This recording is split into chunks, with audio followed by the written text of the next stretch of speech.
మహిళల అభివృద్ధి కోసం ప్రభుత్వం ఎన్నో సంక్షేమ కార్యక్రమాలు చేస్తుందని మంత్రి పొన్నం ప్రభాకర్ అన్నారు.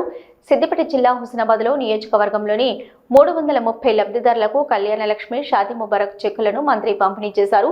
ఈ సందర్భంగా ఏర్పాటు చేసిన సమావేశంలో మంత్రి మాట్లాడుతూ ఇందిరమ్మ ఇళ్ల సర్వే జరుగుతుందని, ఇళ్ల కేటాయింపు పారదర్శకంగా జరుగుతుందన్నారు.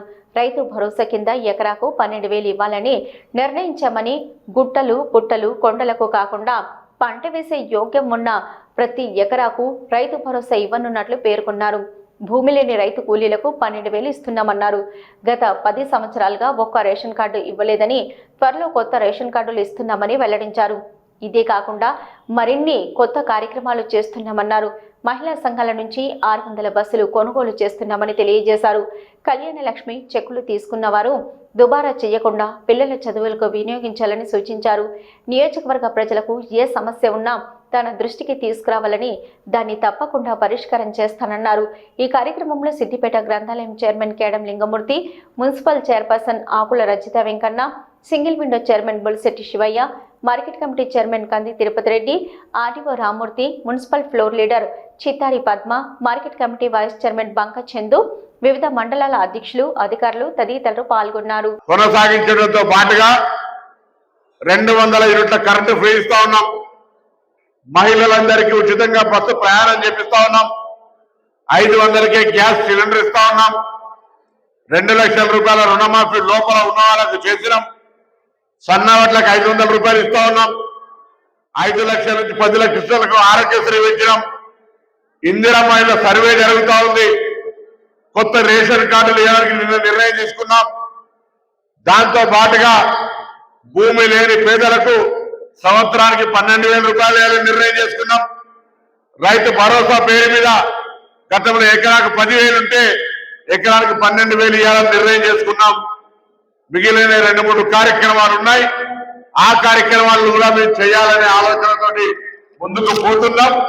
కానీ రాష్ట్రంలో ఈ ప్రభుత్వం అధికారంలోకి వచ్చిన తర్వాత మీ అందరికీ తెలుసు, గల్లాగురికి చూస్తే ఇంత మొత్తం ఖాళీ చేసి లోపలికి పొక్క ఉన్నదని మేము అనుకోలేదు. గల్లాగురికి చూడగానే ఇబ్బంది అయింది. అయినా కూడా సమర్థవంతంగా ముఖ్యమంత్రి గారు, మంత్రులు, అధికారులు, శాసనసభ్యులు కష్టపడి ఈ కార్యక్రమాలన్నీ ఇబ్బంది లేకుండా కొనసాగిస్తా ఉన్నాం. కొత్త కార్యక్రమాలు తీసుకొస్తాం. ఇలా అక్క చెల్లెలు ఎక్కడికి వెళ్ళినా ఆర్టీసీ బస్సులలో ఫ్రీగా ప్రయాణం చేస్తారు. బస్సులు కొద్దిగా సరిపోతలేవంటే అదే అక్క చెల్లెల మహిళా సంఘాల నుంచి ఈ రాష్ట్రంలో 600 బస్సులు కొనుగోలు చేసే కార్యక్రమం తీసుకున్నాం. రైతులకు సంబంధించి భరోసా పేరు మీద గుట్టలకు, చెట్లకు, చెరువులకు, లేఅవుట్లకు ఇస్తా ఉన్నారనే విమర్శ ప్రజల్లో ఉన్నప్పుడు భూమి చేసుకునే యోగ్యమైన వ్యవసాయం చేయడానికి పనికొచ్చి పంట వేయకపోయినా నిన్న చాలా స్పష్టంగా చెప్పినాం. పంట వేసుకోవడానికి అవకాశం ఉంది. ఒకవేళ ఈ పంట వేయకపోయినా పంట వేసుకునే వాళ్ళందరికీ ఎన్ని ఎకరాలు ఉంటే అన్ని ఎకరాలకు 6,000 రూపాయల చొప్పున ఇవ్వాలని నిర్ణయం చేసినాం.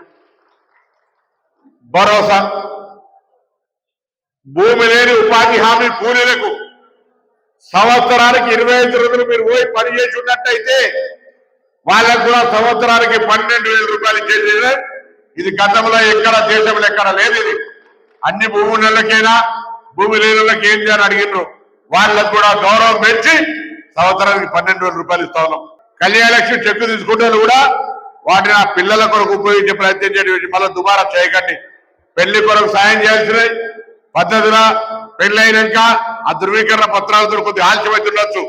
మేము అది కూడా ఆలస్యం కాకుండా ఎప్పటికప్పుడు ఇవ్వాలి. పెళ్ళైనాక 3 నెలలు 6 నెలల లోపల చెక్కు వాళ్ళ ఇంటికి పోవాలనే నిర్ణయం కూడా తీసుకుంటున్నాం. కాబట్టి ఎన్ని ఇబ్బందులున్నా మీకు సహకారం ఉండాలి ప్రభుత్వం అనే ఆలోచనతో ఇచ్చేస్తాం.